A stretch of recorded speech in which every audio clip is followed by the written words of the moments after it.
Nous comprenons, nous savons à quel point il est dur pour les épouses, les enfants de ceux qui sont morts pour leur patrie, de même que ces gens de la jeune garde de Krasnodon qui, pendant la Grande Guerre patriotique, ont lutté pour le Donbass contre les nazis.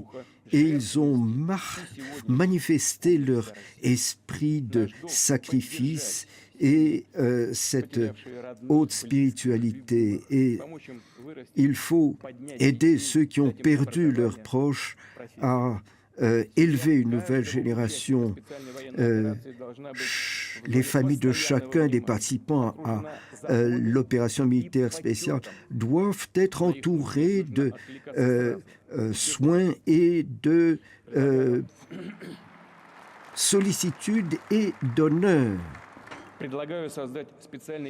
Il faut créer un fonds national, un fonds d'État qui sera destiné à apporter une aide personnelle à chacun des membres des familles des victimes de ce conflit de l'opération militaire spéciale. Ce sera une aide médicale, psychologique, l'organisation de vacances, le développement d'activités sportives, d'activités d'entreprise, de formation professionnelle. Et ce fonds va devoir aussi assurer une aide à domicile, en particulier des systèmes pour la fourniture de prothèses et de facilitation de la vie. Il faut que les dirigeants des régions prennent sur eux de tout ce travail d'organisation. Ce fonds d'État va devoir fonctionner d'une manière la plus simple possible, avec un guichet unique et pour chacune des familles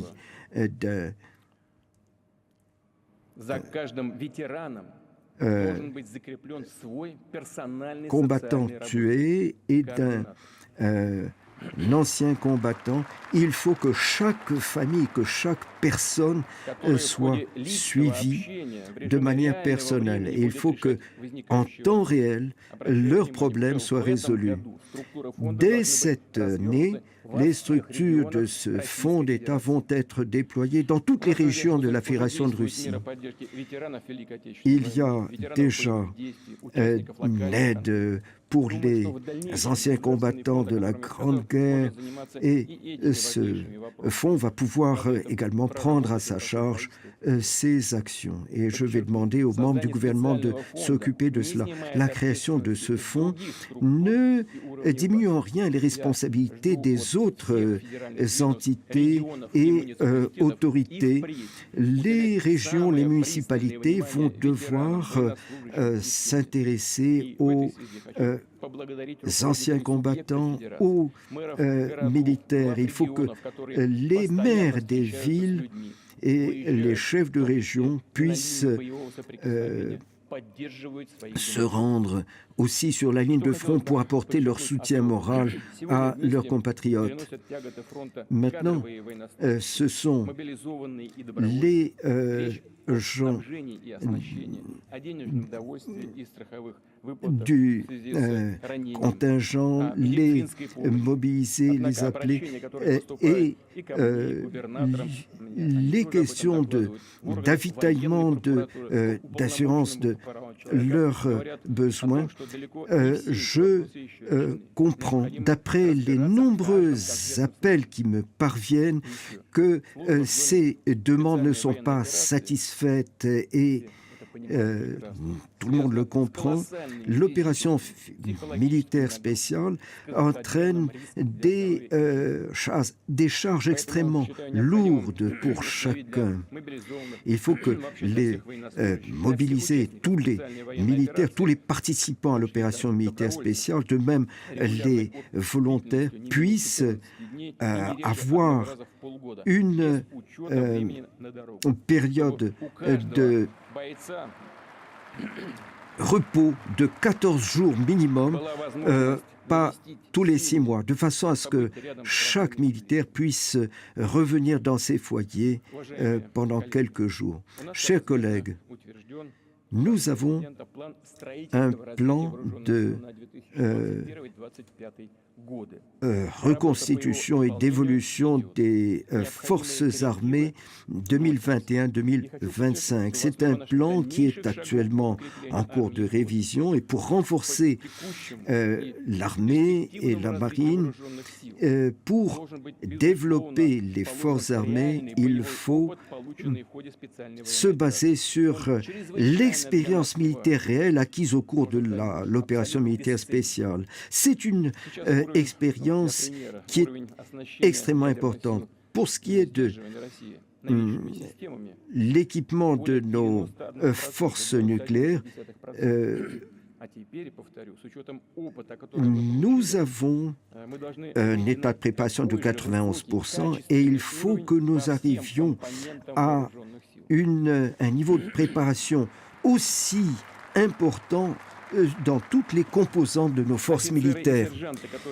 Les officiers et sous-officiers qui ont montré leur capacité à commander, ils sont très, très nombreux. Ils seront en priorité promus et envoyés pour subir une formation complémentaire. Ils seront aussi nécessaires dans le domaine civil, dans tous les organes de décision. C'est très important. Il faut que ces hommes puissent comprendre que leur pays est capable d'estimer leur expérience à sa juste valeur. Il faut améliorer la qualité de nos forces armées.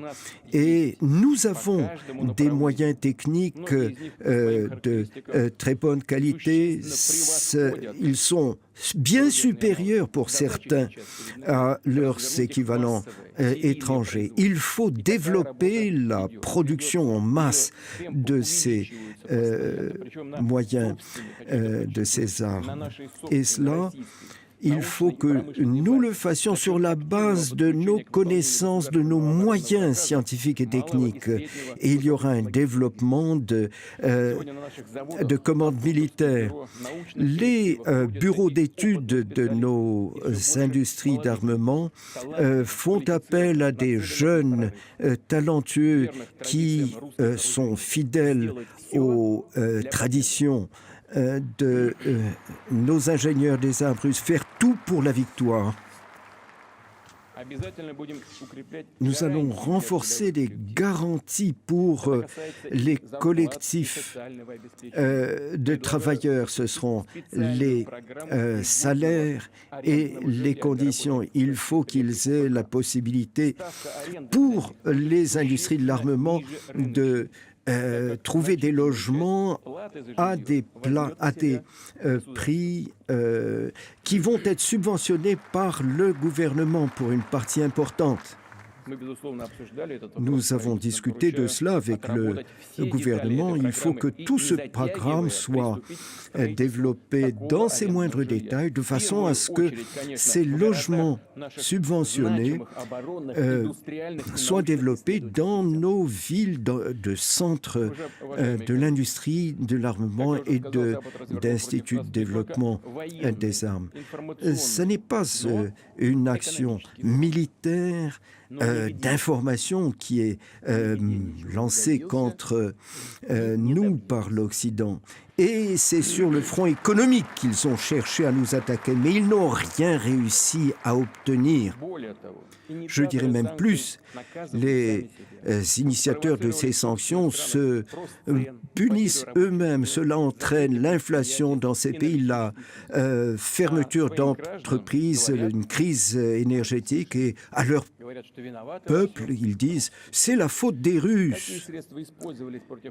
Quels moyens ont été utilisés dans cette agression? On a essayé de couper les liens avec les entreprises russes, couper les liens d'information, leur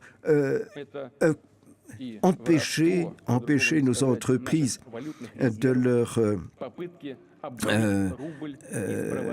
clients. Et aussi, il y a eu ce qu'il faut appeler un vol de nos réserves en devises.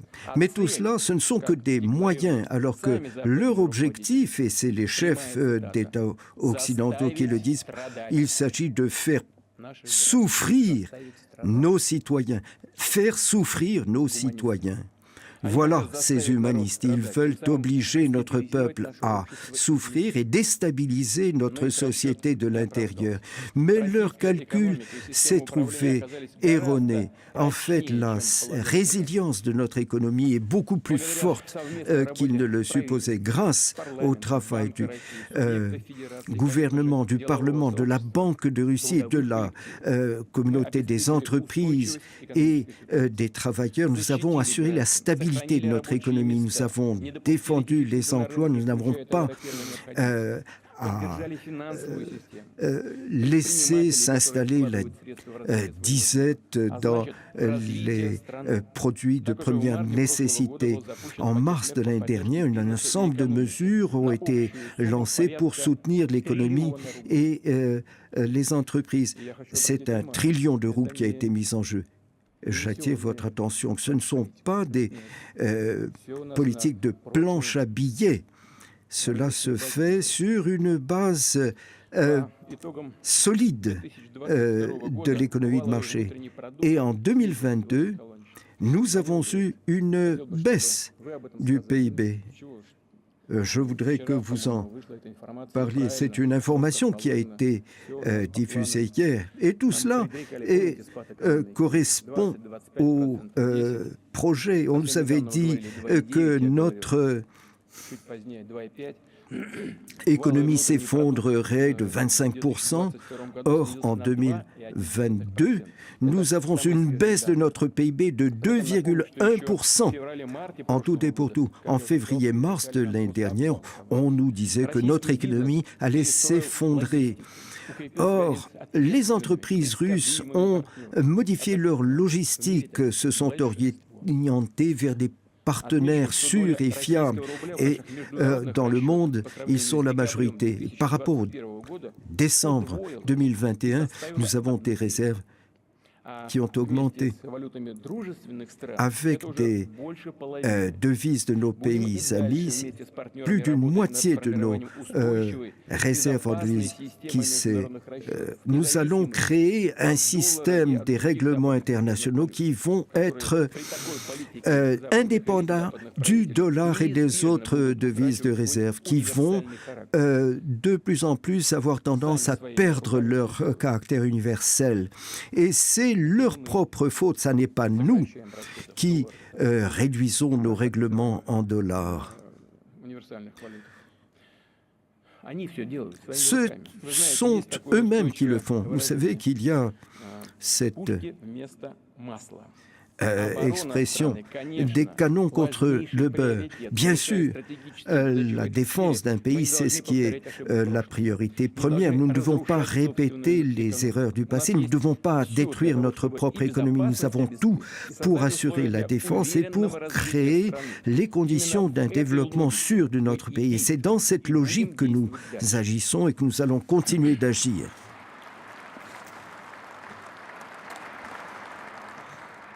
Et un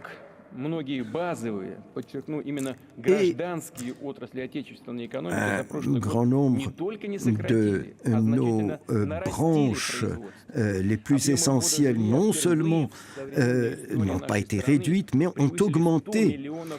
Par exemple, la création de nouveaux logements, plus de 100 millions de mètres carrés. Et nous avons une croissance à 2 chiffres de notre production agricole. Je rends hommage à nos travailleurs. C'est une récolte record, 150 millions de tonnes de céréales, dont plus de 100 millions de tonnes de blé. Donc en juin 2023, nous pourrons porter notre exportation à 55, voire 60 millions de tonnes. Il y a 10 ou 15 ans, c'était impensable. C'était un objectif qui semblait tout à fait irréalisable. Certains d'entre vous s'en souviennent. Dans un passé tout récent encore, je vois le vice-premier ministre qui était ancien ministre de l'Agriculture. Voilà, nous allons exporter 55 à 60 millions de tonnes. Et nous avons la possibilité de faire des percées similaires dans d'autres domaines. Nous n'avons pas perdu d'emploi. Nous avons une baisse du chômage. Dans des conditions qui sont très complexes, le marché de l'emploi est en meilleure posture que précédemment. Vous vous en souvenez? Avant la pandémie, nous avions 4,7% de chômage. Et là, nous avons 3,7% seulement. C'est bien 3,7%, n'est-ce pas? C'est un minimum historique. Je le dirais, l'économie de la Russie a surmonté les risques qui étaient survenus. Bien sûr, ces risques ne pouvaient pas être calculés à l'avance. Il a fallu réagir sur le coup. Les décisions ont été prises d'une manière extrêmement spontanée et rapide. Et l'initiative privée a joué un rôle très important. Les petites et moyennes entreprises. Nous avons évité le glissement vers une économie plus étatisée. Et nous avons constaté une croissance de l'économie dès le 3e trimestre. Nous avons un nouveau cycle de croissance. Et la structure, ce modèle de croissance est nouveau. Ce sont les marchés mondiaux qui sont moteurs. De même, le marché intérieur et aussi la production de produits à haute valeur ajoutée. Cela permet de développer le potentiel de Russie dans tous les domaines. On voit une forte croissance de la demande intérieure. Je pense que nos entreprises utiliseront cette possibilité pour développer la production la plus demandée et développer justement cette production dans des niches qui ont été libérées par les entreprises occidentales au début de l'année. Et là, on commence à voir se dessiner l'ensemble du tableau. On voit les problèmes structurels de logistique, de technologie, de finances et de personnel, de ressources humaines. Nous savions qu'il y a des besoins de transformation fondamentale dans notre économie. C'est une nécessité vitale maintenant et cela change la situation. Et c'est une évolution positive, nous le voyons. Nous savons ce qu'il faut faire pour assurer un développement sûr, pour assurer un développement indépendant de toute menace ou influence extérieure, avec une garantie de la défense des intérêts de notre État. En fait, notre travail a pour objectif non seulement de s'adapter aux situations actuelles, mais il faut amener notre économie à un nouveau régime de fonctionnement. Tout change très rapidement. Ça n'est pas un temps de défi, mais ce sont de nouvelles possibilités qui s'ouvrent devant nous. Et c'est vraiment le cas aujourd'hui. Et c'est à nous d'en tirer le meilleur profit. Et de cela dépend notre vie à venir. Il faut éliminer les formalités, les non-dits et tout ce qui entrave la bonne collaboration entre toutes les entités, toutes les infrastructures.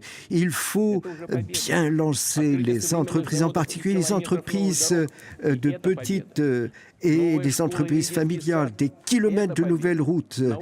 Ce sont des victoires, de nouvelles écoles et jardins d'enfants construits. Ce sont des victoires qui sont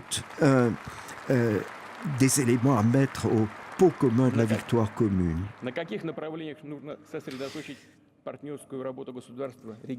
Le partenariat entre l'État et les régions pour le développement de l'économie locale. Nous allons créer de nouveaux corridors logistiques. Une décision a été déjà prise pour prolonger l'autoroute Moscou-Kazan jusqu'à Kazan, Tcheliabinsk, jusqu'à Irkoutsk et Vladivostok, avec des branches qui iront vers Vladivostok et la Chine. Cela permettra de développer nos marchés avec l'Asie du Sud-Est. Nous allons développer les ports de la mer Noire et de la mer d'Azov. Et ceux qui s'en occupent actuellement, nous pensons aussi au corridor international nord-sud. Le canal Volga-mer Caspienne va être approfondi, ce qui permettra d'assurer un développement de nos relations avec l'Iran, le Pakistan, et nous allons développer ce couloir. Une modernisation accélérée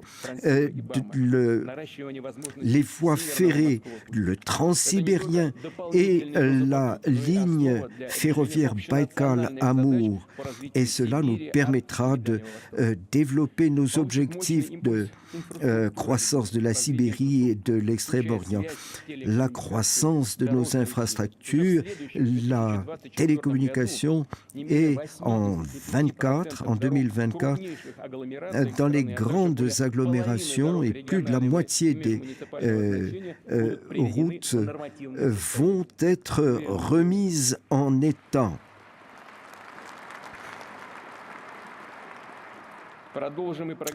Nous allons développer le programme d'acheminement du gaz gratuit. La gazéification sera développée et cela d'une manière constante. Les citoyens vont pouvoir toujours faire des demandes de raccordement au gaz. À partir de cette année, nous lançons un grand programme de restauration des programmes du logement. Il y aura 4,5 trillions de roubles qui seront consacrés dans les années qui viennent. Vous savez à quel point cela est important parce que c'est un domaine qui a été laissé à l'abandon. Il faut que ce programme puisse être lancé très rapidement et il faut qu'il soit financé de manière stable. Il faut développer également les possibilités technologiques de l'économie russe. Et il faut développer aussi les hypothèques industrielles. Et il faut que l'on puisse développer ces crédits aux entreprises non seulement existantes, mais pour la création de nouvelles entreprises. Et ce sera une somme qui pourra atteindre jusqu'à 500 millions de roubles. Ça sera 3 à 5% sur un temps de remboursement de 7 ans. C'est un programme qui sera intéressant et il faudra le mettre en jeu. À partir de cette année, il y aura ces nouveaux clusters industriels où les entreprises résidentes vont avoir une facilitation administrative et ils auront la possibilité de bénéficier de commandes d'État à long terme et des subventions. En 2030, nous aurons donc pour plus de 10 trillions de roubles la réalisation de projets qui sont particulièrement demandés. Et dans ces premières années, ce sera 2 trillions. Ce ne sont pas des pronostics, mais ce sont des projets qui sont déjà clairement en instance. Des mesures de soutien, y compris fiscales, doivent être entreprises. Bien sûr, je sais que le ministère des Finances n'est pas en faveur de mesures d'assistance fiscale, mais cela, ils sont conscients que c'est particulièrement nécessaire. À partir de 2023 aussi, les entreprises russes pourront réduire leurs impôts sur les bénéfices s'ils promeuvent des projets d'intelligence artificielle et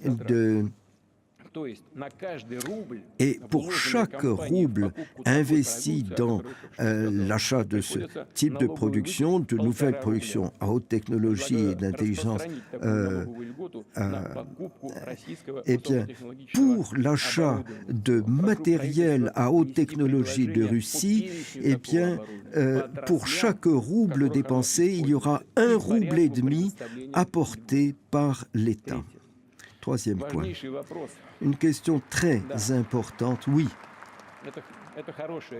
c'est une bonne décision qui permettra d'activiser l'économie pour assurer la croissance. C'est les nouvelles sources d'investissement grâce à une balance des paiements excédentaires. Nous n'avons pas besoin de demander et de quémander une aide par des investissements étrangers. Nos banques nationales fonctionne de manière fiable et solide. En 2022, le volume les encours de crédit ont augmenté. On avait des craintes à ce sujet, mais cette croissance a été notée de 14%. C'est plus qu'en 2021. En l'absence d'opérations militaires. Cette croissance avait été de 11,7% en 2021. Voilà pour ce discours sur l'état de l'Union qui va se poursuivre. On marque une courte pause. On se retrouve dans quelques instants pour la suite.